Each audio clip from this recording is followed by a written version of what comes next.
I was learning some things, and then I came across a wonderful concept that really took my attention. And I said, wow, that's exactly what Jewish lifestyle is all about. So you probably wonder what that is, what this concept is. And well, it's not a Jewish concept by name, but if I look at the life of a Torah person, a person who is Shomer Torah mitzvot, I think it's a very Jewish concept as well. And that concept is called Ikigai. It's a Japanese concept. Ikigai is a concept that is very common, especially in Japan, and especially in Japan, in the islands of Okinawa, whereas the greater percentage of centennials, in other words, people who are 100 years and older in the world. As I explained to you yesterday, there are a few what they call blue zones in the world of people that have a high concentration of people that are 100 years or older.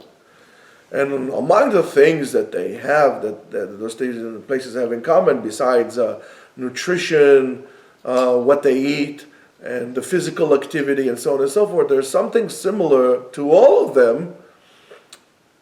However, the Japanese called it, they gave it a name. Now, what does it mean? There is, in the concept of Ikigai, there are three, circles that kind of intertwine with one another. And Ikigai is a state of mind that describes something. And what does that describe? One circle will be things that you love, that which you love. The other circle will be that which you are good at. Actually, there are three of them. Yeah, whatever. And then there is that which you could be paid for, and the other one will be that which the world needs. These are the ones like that, and they kind of intertwine with each other. Now, the problem is with our lives, and one of the reasons that a lot of people die young, and it's not only the good die young, a lot of people die young, is doctor stress, right? Stress will kill you. Stress will wear you out and will kill you. So, let's look now what causes you stress. What causes you stress? I think one of the main contributors for stress in our life, is internal unhappiness. We're not happy. That cognitive dissonance inside of us creates friction. It's a force that happens inside and that creates tension. Recently I forgot it was on Amazon, I think. I saw hi, Jeff Bezos sends us a check, please, to the Yeshiva, Etzion.com. You can donate, I saw a program, it's called Clarkson's Farm. Mo Power, this guy, the guy from, and it was fascinating for me to see it. Here's a guy who was running for years, doing car shows all over the world, and the Grand Tour and the Top Gear and all these things. And all of a sudden, he finds himself in a farm that he owns. It's about 400 acres somewhere in England, and he needs to learn how to farm. Because the guy who was running the farm decided he doesn't want to do it anymore. And you go through the show, and it was an amazing show for me to see. And he says that he didn't make any money. At the end of the year, he hardly made a penny. And he went through some hardship. And he said, I worked the hardest that I ever did in my life. And yet, he says, it's the happiest year of my life.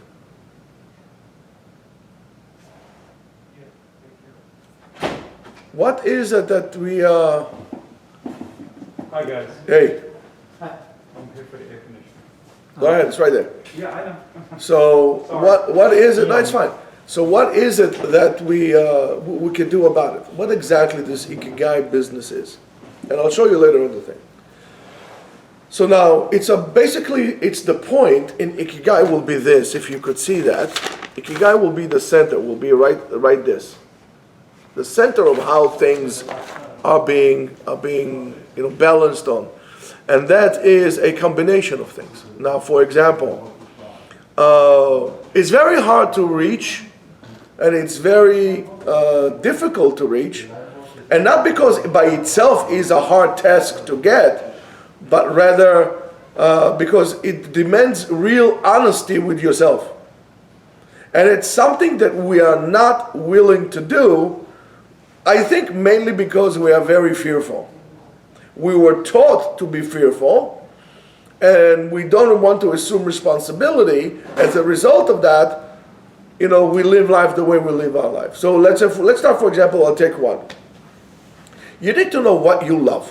What is it? You need to sit down with yourself, and you need to determine, what is it I love? What do you love in life? And of course, what I love in life might be different than what the doctor likes, and what Yaakov likes, and this one likes, and the other one likes, and so on and so forth. But what is it you like?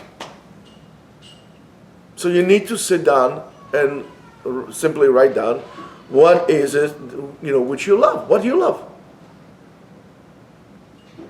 Then, if you're going to move to the other circle, it is, okay, let's see what you're good at. What are you good at? Everybody is good at something. For example, if you're a good liar, go become a politician, What are you good at? Somebody has to tell you what you're good at. Now, how do these two circles, combine? What's the zone in which they overlap? So the overlapping part between which you love, which is right here, and what you're good at will create passion. That will cause passion. What are you passionate about? Now, if we go to the other circle on the bottom, it's going to be that which you could be paid for. We understand we all have to make money. You have to live. How do I make money? How do I pick up my profession? How do I pick up my job? What I'm going to be doing in my life? Well, most of the time is based on what mommy told you. Mommy wants you to be a doctor, a lawyer, an accountant, dentist, whatever mommy wants you to be. But ultimately, whose life is that? Yours or mommy? Or you ask your neighbor or your perverted uncle that tells you to do this or to do that. Whose life are you living? Are you doing anything you like to do? What happens if you decide to be a digital graphic designer and you really like to be a social worker? And you went on the path of graphic design. You'll be a miserable guy. Most likely you're not even good at. How do you pick your job? So, the combination of which you're good at and something you can get paid for, that will be your profession. Profession will be something that you have to actually put a lot of work in to study and so on and so forth. This is how you pick it. Do you or did you pick your profession based on something you could get paid for and something that you're good at? Most of us didn't. That's a fracture point. If you move to the other section, that's what the world needs. Now let's say, really, what does the world need? What does the world need? In other words, why should I care about what the world needs? The reason why, you need, let's say for example, people tell you, oh, you should become a lawyer. Think about it. Does the world really need another lawyer? I'm not saying, you need to ask yourself, what are you going to do with that? What the world needs to do what is really needed will create something very deep and important that will create a mission in your life. That mission in your life. You understand why you're doing things. And when you have a mission in your life, you understand why. So you know it's hard, you know it's difficult, but you have a mission. As you could see, making a lot of money, becoming rich is not any of these things. So when you when you narrow it down, and now you're passionate about what you do, because you're doing what you love, right? And now you're doing what you're good at. You're already getting success, right? So now you're passionate about that. It's the balance between which you love and what you're good at will create passion. And then I'm very passionate about what I do. I don't need to have an external motivation to get up in the morning to do it. I'm very passionate about it. I get up in the morning, hey, no problem. I love my life. I love what I'm doing. I'm getting up in the morning and doing it. Then you're going to pick up a good profession. So you understand why you're going to school. School is not going to be another 4 years. And imagine that. Imagine you're going to school. You're going to go to school for 4 years. He's a doctor, right? He's a specialist. He's an oncologist. How many years of studying you had to go to become an oncologist? I mean, what, 12 years? 12 years until you reach where you need to be. And then you're going to say, okay, now what? I got there, now what? I have to find something else? But if you are, and I'm not saying anything, right? But if you are content in what you are, you say, you know what? I would love to be a farm. To be a farmer, to grow corn. I want to grow corn. All I dream about is corn. Not corny dreams, but corn. I can make my vodka. I can make my bourbon. I could, I'll sell corn. I just love doing that. Can make ethanol. Wow. So I'm going to actually get my hands on, and I'm going to create a vocation. Now I'm learning how to do so. I'm occupied myself with something that I love. So therefore, it's not a problem. I can have it right now. I don't need to wait 12 years to do what I want. I'm doing it now. And then you're getting paid for it. And how great it is to get paid for something that you love to do. Something to get paid for something you're good at. You don't need all these excess things to do. You basically, when you're doing that, and then all of a sudden you say, the world needs clean energy. I'm going to make fuel out of corn. And now you have a mission in your life. And then when you have all these interlocking things, all these circles interlocking together, you reach to a point of mind that's called Ikigai. It is the reason for life. It's the eye of the storm. It's quiet there, and therefore every day is another welcoming day. You're looking forward for another day. Most of the people, what they have to look for in their lives? For what? For retirement? To do what? So I'm going to work for 40 years to do on retirement. Why should I do it when I'm 67 years old, already like balding and smelling and losing my hair and all kind of other pills? Let me just do it now. So let me just tell you something. I'm going to tell you something you might not like, but I'm going to tell you this. Most of the people look at prostitute as a very low profession, very downgraded profession. It's bad. I'm going to tell you, that's better than most of us. They are better than most of us. At least they sell the bodies. We sell our souls. We sell our neshamas, our souls.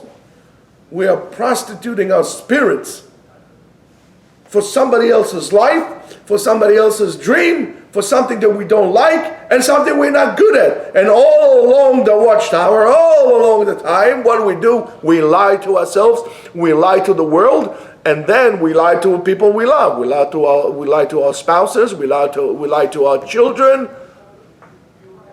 And then you wonder why you look the way you look, why your life looks as miserable as they do.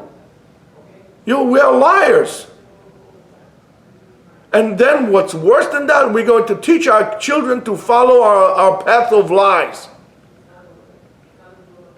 I give a lot of credit to people who sit down and learn all the time. Those learners, those people who are motivated to learn, who do so because they want to do so, among us, these are the people who experience Ikigai in the life of Torah.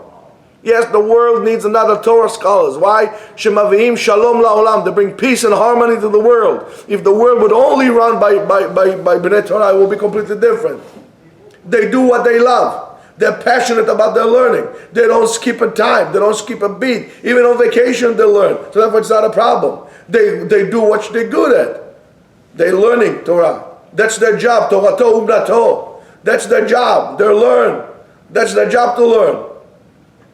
And they might get paid for not a lot. How much does the call guy get? $500 a month. But they make do. And they get the skills. They get vocation to become rabbis, to become a Kli Kodesh. And yes, the world needs that. And then the reason, and on top of all, they have a mission in their life.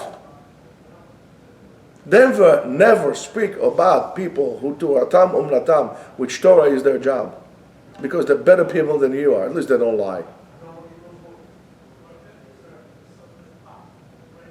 That kind of life will give you longevity, will give you long life. That's called Etz HaChaim. It will reduce the stress because you have a meaning, because you're passionate about what you do, because you love what you do, and this is your life. You're basically on retirement before you even retired. I'm not the greatest presenter of Ikigai. I'm not an expert on that. I'm sure you can find some stuff on that online.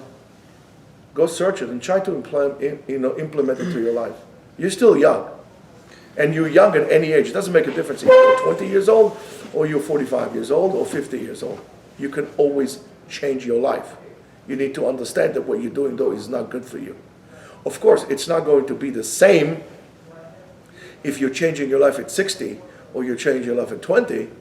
Because if you change your life in 60, versus the guy who's in 20, he has 40 more years on you to actually live in peace. But at least the rest of your life, live in peace. Live in harmony. Even if that will increase another year to your life, I think it's worth it. Don't you? Have a wonderful day.